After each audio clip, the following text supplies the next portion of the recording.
നമസ്കാരം. എല്ലാ മാന്യ പ്രേക്ഷകർക്കും ആചാര്യ വിഷ്വൽ മീഡിയയുടെ പുതിയ ഒരു എപ്പിസോഡിലേക്ക് സ്വാഗതം. ജ്യോതിഷ സംബന്ധമായ കാര്യങ്ങളെക്കുറിച്ചാണ് ഈ ചാനലിലൂടെ പറഞ്ഞു വരുന്നത്. ഇന്ന് നമ്മൾ വ്യാഴമാറ്റത്തെക്കുറിച്ച് പറയുകയാണ്. വ്യാഴമാറ്റം എന്ന് പറയുമ്പോൾ വ്യാഴമാണ് ഒരാളിൻ്റെ ഐശ്വര്യത്തിൻ്റെ ഗ്രഹം. മറ്റെല്ലാ ഗ്രഹങ്ങളുമൊക്കെ ഐശ്വര്യം തരാറുണ്ടെങ്കിലും വ്യാഴനെ പോലെ വ്യാഴത്തിൻ്റെ ശക്തി, വ്യാഴത്തിൻ്റെ 3/4 ശക്തിയേ ഉള്ളൂ ശുക്രന് പോലും. ദേവ മന്ത്രിയാണ് വ്യാഴം, ജ്യോതിഷ ഗുരുവാണ് വ്യാഴം. അപ്പോൾ അത്ര ശക്തനാണ് വ്യാഴം.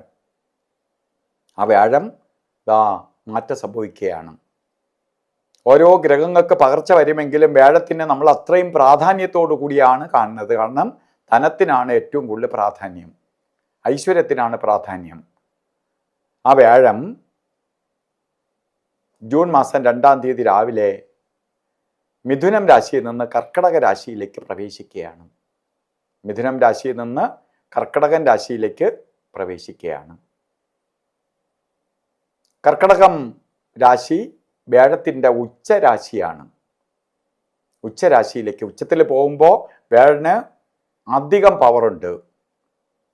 അപ്പോൾ ഇരട്ടി ശക്തനായി തീരുകയാണ് ഭഗവാൻ. ആ വ്യാഴം 2027 ജൂൺ മാസം 25-ാം തീയതി വരെ നിൽക്കും. ഇതിനിടയ്ക്ക് ചെറിയ വക്രഗതിയൊക്കെ സംഭവിക്കുമെങ്കിലും വക്രഗതി പൂർവ്വഗതി ഫലത്തെ കൊടുത്തുകൊണ്ടിരിക്കും. ഇന്ന് നമ്മൾ ഓരോ രാശിക്കാർക്ക് ഈ വ്യാഴത്തിൻ്റെ മാറ്റം എങ്ങനെയാണ് എന്ന് നമുക്ക് നോക്കാം. ഇന്ന് ധനുരാശിക്കാരുടെ വ്യാഴമാറ്റത്തെക്കുറിച്ച് ചിന്തിക്കാം.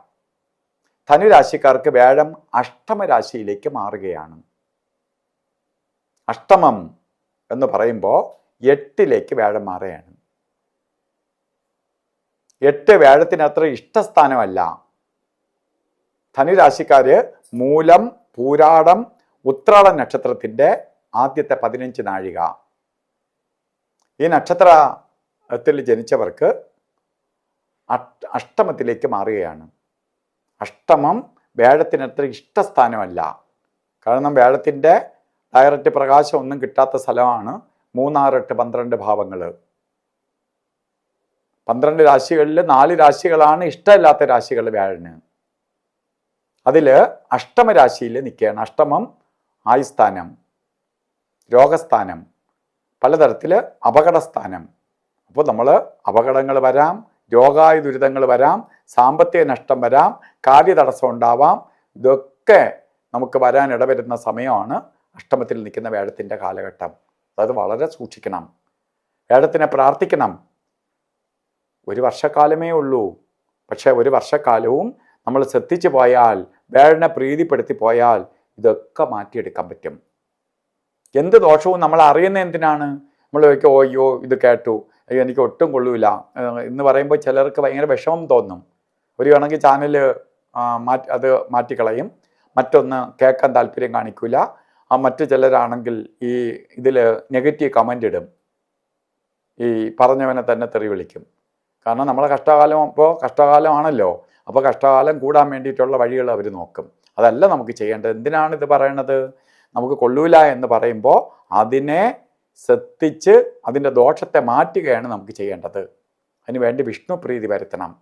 പ്രത്യേകിച്ച് നമ്മൾ വണ്ടി ഓടിക്കുകയും രോഗായ ദുരിതങ്ങൾ എന്തെങ്കിലും വന്നാൽ വച്ചുകൊണ്ടിരിക്കാതിരിക്കുക, ഇതൊക്കെ നമ്മൾ ചെയ്യുന്നതാണ്. വണ്ടി ഓടിക്കുമ്പോൾ സൂക്ഷിക്കുക. രോഗായ ദുരിതങ്ങൾ വന്നാൽ അതിനെ അയ്യോ നാളെ പോവാം, മറ്റന്നാൾ ആശുപത്രി പോകാമെന്ന് വെച്ചുകൊണ്ടിരിക്കരുത്. പെട്ടെന്ന് പോയി കാണിച്ച് സുഖമാക്കണം. സാമ്പത്തിക ഇടപാടുകൾ ചെയ്യരുത്. ഇതൊക്കെ നമ്മൾ ശ്രദ്ധിക്കുന്നതിനൊപ്പം തന്നെ വിഷ്ണു പ്രീതി വരുത്തണം. വ്യാഴാഴ്ച ദിവസങ്ങളിൽ വിഷ്ണു ക്ഷേത്രത്തിലെ പാൽപ്പായസം, തുളസിമാല അർച്ചനയൊക്കെ നടത്തണം.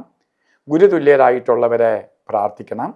അടുത്ത് ഗുരു സാമീപ്യം ഉണ്ടെങ്കിൽ വല്ല ആശ്രമങ്ങളോ അതുപോലെ നല്ല ഗുരുക്കന്മാരോ ഉണ്ടെങ്കിൽ അവരെ ദർശനം ചെയ്യുന്നത്, അനുഗ്രഹം വാങ്ങുന്നതും ഒക്കെ വ്യാഴത്തിൻ്റെ ദോഷഭാവം മാറിക്കിട്ടാൻ സഹായിക്കും. അപ്പോൾ ഇതെല്ലാം ശ്രദ്ധിച്ച് കൊണ്ടുപോകണം. ഈ ചാനൽ ഇഷ്ടപ്പെട്ടെങ്കിൽ മറ്റുള്ളവർക്കും കൂടി കഷ്ടത വരാതിരിക്കാൻ വേണ്ടി ചാനൽ ഷെയർ ചെയ്യുക. അതുപോലെ തന്നെ സബ്സ്ക്രൈബ് ചെയ്തിട്ടില്ലെങ്കിൽ സബ്സ്ക്രൈബ് ചെയ്യുക, ബെൽ ബട്ടണും കൂടി അമർത്തുക. എന്തിനാണ് ബെൽ ബട്ടൺ അമർത്തുന്നത്? നമ്മൾ ഈ ചാനലിൽ ലൈവ് പ്രോഗ്രാം ചെയ്യുന്നുണ്ട്, യൂട്യൂബ് ലൈവ്.